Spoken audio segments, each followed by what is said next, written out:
Welcome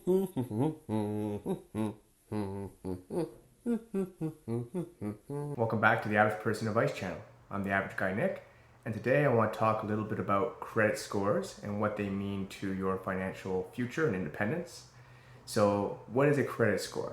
A credit score is basically a ranking that is used by a credit bureau to basically allow lenders to know how well an individual person's ability is to pay back their debts.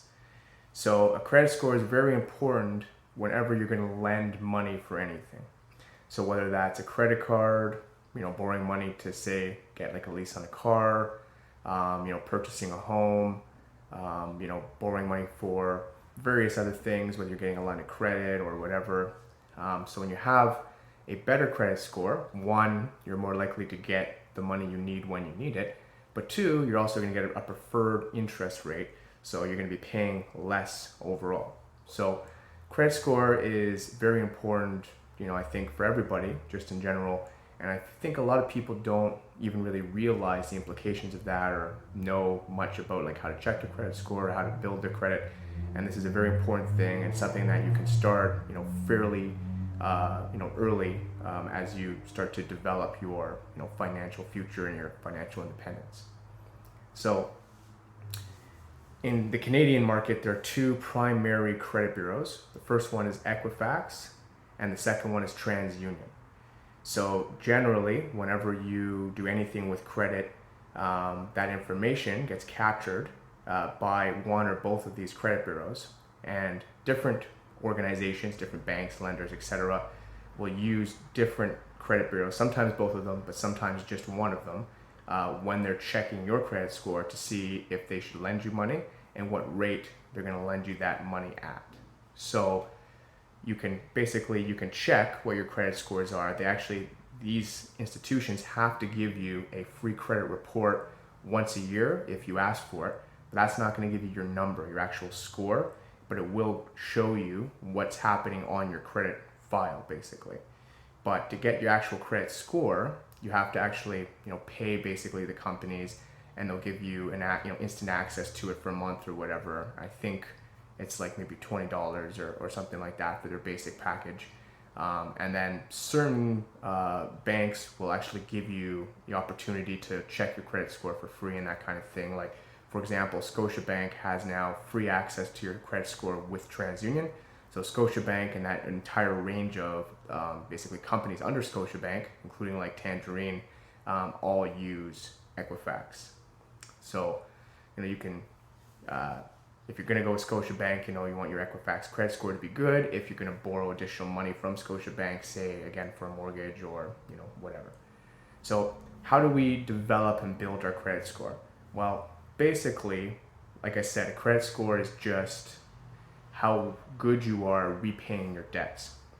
So in order to develop a credit score, A, you have to have a debt, and B, you have to repay it in whatever the terms are of lending or borrowing that money for that debt. So the easiest way to you use credit card or credit cards, only make purchases on your credit cards that you can pay back immediately. So if you're going to buy it anyways, like let's say gas or groceries or whatever, put it on your card. A lot of cards now will also offer additional bonuses or points or whatever that you can use. Some give cash back. Some will give points that you can use for free gas or groceries or whatever. And then as soon as you get your bill for your credit card, pay it off completely in full. And so long as you continue to do that routinely, and you don't go over obviously what you can borrow on your credit card. Actually, I think they say try to keep it below like 80% generally. Then you're going to start to develop your credit score. So that's a great first place to start. But then basically anything else where you're kind of have an account that has recurring bills, so they're kind of lending you money in that sense. So long as you pay that off in full on time, you're going to continue to develop your credit score. So again, some examples are if you get like a loan for a car, of course a mortgage on a property, even a rental. If you rent and you have a 12-month contract or whatever, like a lease, and you have to pay that every month, that will impact your credit score. even reoccurring bills like your phone bill or your internet bill, or utility bills if you do own or rent a property. All of that stuff, so long as you pay those off in full on time, it's going to be a positive impact on your credit score. So ideally what you want to do is the upper scoring for your credit is in the 800s. I think it's between 800 and 900, something like that. So if you have that credit score, then in the future, when you need to go and borrow money or whatever, you should get approved, and you should also get a preferable rate. Now, the reason the rates matter is because when you borrow a larger sum of money, those interest rates, especially if they're higher, can cost a lot of extra money that you're going to be paying. This is especially true when it comes to, say, like a mortgage on, a house or a property, because generally you pay those off, say, over like 25 years. So if you're, borrowing the money at even a 1 or 2% additional interest rate, that's a significant amount of extra money that you're paying just on interest. Whereas if you can get that at a much lower rate, you're going to be paying less interest, so more is going to go into the principal, which is the actual amount that you borrowed and not the interest against that mortgage or that loan of money, basically. So just overall, managing your credit score, making sure you have a good credit score is extremely important. And I think something everybody should do. So, if you already have debts and you pay them off on time, then probably the good first point is to try to check your credit score, the actual numbers, and see if there's any irregularities on your account, because you can actually contact the credit bureaus to try to get those fixed if there are. And if there isn't, you can get an idea of maybe what you're doing right or wrong that impacts your credit score, and then you can try to make changes to increase or improve your credit score.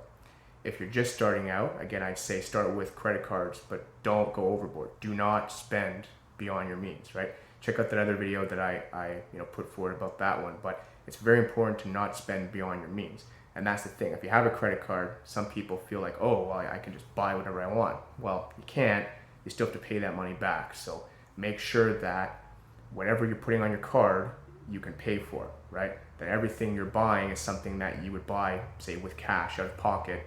You put on the card, get the points, pay the card off in full, and then you're going to develop your credit score and not, get in trouble with these credit card companies and stuff as well. So again, good starting point, credit cards. And then as you get further along and you develop more, you can start looking at other, financial products, like you get into the mortgage and that kind of thing. And that's where the credit score especially becomes significantly more important. So anyways, that's what I want to talk about today. And if you like this video, if you like my channel, please like and subscribe. Helps get the video out there for other people. Try to help out as many people, as we can. So thank you so much for tuning in. I really appreciate it. Average Guy signing out for now. Have yourself a good day.